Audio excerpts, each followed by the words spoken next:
நாளைக்கும் நபியின் பொருட்டால் துவா கேட்டல்.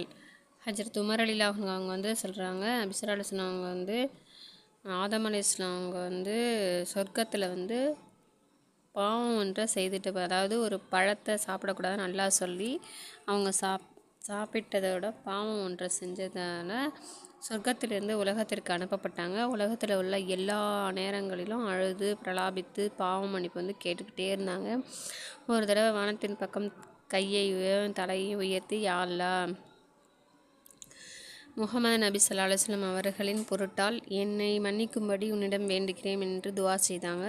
அப்பொழுது அல்லாஹ் தஆலா முஹம்மது என்பவர் யார் என கேட்டான். அதற்கு ஆதம் அலைஹிஸ்ஸலாம் யா அல்லாஹ், உன்னுடைய திருநாமத்தின் பரிசுத்தம் அடைந்து விட்டது. நீ என்னை படைத்த பொழுது உன்னுடைய அர்ஷின் பக்கம் நோக்கினேன். லா இலாஹ இல்லல்லாஹ் முஹம்மது ரசூலுல்லாஹ் என்று எழுதப்பட்டிருப்பதை நான் பார்த்தேன்.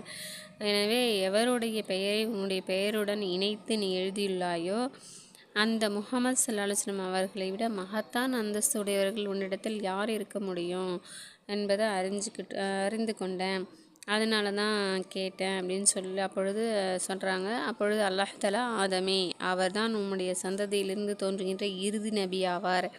அவர் இல்லைன்னா நான் உன்னை படைச்சிருக்கவே மாட்டேன் அப்படின்னு அல்லாஹ் சொல்கிறான். நூல் தஃப்ரானி. லா இலாஹ இல்லல்லாஹ் முஹம்மது ரசூலுல்லாஹ். நபி ஆதம் அலைஹிஸ்ஸலாம் அவங்க அந்த நேரத்தில் என்னென்ன துவாக்களை கேட்டார்கள், எவ்விதமாக அழுது புலம்பினார்கள் என்பதை பற்றி பல ஹதீஸ்லையும் நமக்கு இருக்குது.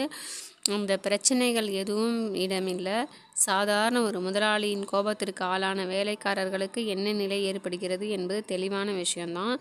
அவ்வாறு இருக்க அரசர்களுக்கெல்லாம் பேரரசனாகி அகில உலகத்திற்கும் உணவளிப்பவனாகிய அல்லாஹ் தஆலாவுடைய கோபம் ஏற்பட்டிருக்கிறது. அதுவும் யார் மீது? எந்த மனிதருக்கு மலக்குகளை சஜா செய்ய வைத்து தனக்கு நெருக்கமானவராக ஆக்கி கொண்டானோ அத்தகைய மனிதரின் மீது ஒரு மனிதர் எவ்வளவு நெருக்கமானவராக இருக்கிறாரோ அந்த அளவுக்கு அவர் மீது கோபம் நமக்கு பிரதிபலிக்கும், ஏற்படத்தான் செய்யும். ஆனால் அவர் அற்பமானவராக இருக்கக்கூடாது. ஏன்னா நபி ஸல்லல்லாஹு அலைஹி வஸல்லம் ஆதம் அலைஹிஸ்ஸலாம் அவர்களும் மிகப்பெரிய நபியாக தான் இருந்தாங்க. ஹஜ்ரத் ஆதம் அலைஹிஸ்ஸலாம் அவர்களுடைய அழுகை உலக மக்கள் அனைவருடைய அழுகையை விட மிக அதிகமானது என்பது நபி ஸல்லல்லாஹு அலைஹி வஸல்லம் அவங்களே சொல்லியிருக்காங்க. எனவே நம்ம எந்த ஒரு தவறு செஞ்சுருந்தாலும் சிறு பிராயத்துலேருந்து நம்ம எந்த தவறு வேணுனாலும் நமக்கு தெரியாமலோ தெரிஞ்சோ எப்படி வேணாலும் செஞ்சுருக்கலாம். எனவே நம்ம துவா கேட்கும்போது நம்முடைய பாவத்தை மன்னிக்கும்படி நபி ஸல்லல்லாஹு அலைஹி வஸல்லம் துவா பரக்கத்தை கொண்டு நம்மளுடைய துவா அங்கீகரிக்கும்படி நம்ம துவா செய்வதற்கு எல்லாம் நல்லா நம்மளே தப்பு செய்வேன். ஆமீன்.